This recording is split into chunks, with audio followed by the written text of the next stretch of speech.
ஸ்ரீ மகாபெரிவா திருவடிகள் சரணம். என்னோடய சேனலை தொடர்ந்து ஃபாலோ பண்ணுற அத்தனை பேருக்கும் நன்றி. என்னோடய சேனலில் பொது பரிகாரங்கள், சக்தி மிகுந்த ஸ்லோகங்கள் அத்தனையும் கொடுத்துக்கிட்டு இருக்கேன்.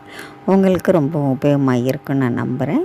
இந்த பதிவில் நாம் பார்க்க போகிறது, அதாவது மருத்துவமே கைவிட்டாலும் இந்த மந்திரம் உங்களை கைவிடாது அப்படின்னு நான் டைட்டில் போட்டிருக்கேன்.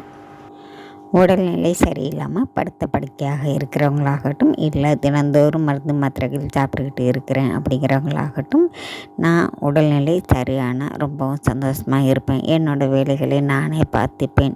எனக்கு இதே ஒரு பெரிய கவலையாக இருக்கிறது, அதே ஒரு மனநோயாகவும் மாறிவிட்டது.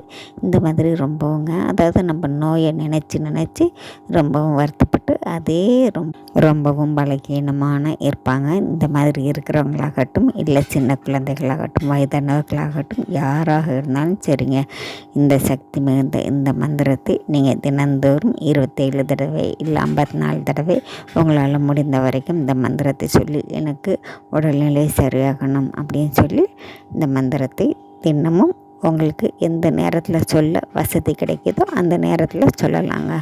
அதிசக்தி வாய்ந்த சிவ மந்திரம். இந்த மந்திரத்தை நீங்கள் சொல்லி யாருக்காக உடல்நிலை சரியில்லாமல் இருக்காங்களோ அவங்களுக்காக கூட நல்லா இருக்கிறவங்க வேண்டிக்கிட்டு இந்த மந்திரத்தை சொல்லலாம். இந்த மந்திரத்தை விடாமல் சொல்லி பாருங்கள். கண்டிப்பாங்க படுத்த படுக்கையாக இருக்கிறவங்க கூட எழுந்து நடமாட ஆரம்பிச்சிடுவாங்க. அதி அற்புதமான இந்த சக்தி வாய்ந்த மந்திரம் நான் ஸ்க்ரீனில் கொடுத்துருக்கேங்க. நம்ம அடுத்த பதிவில் பார்க்கலாம். நன்றி.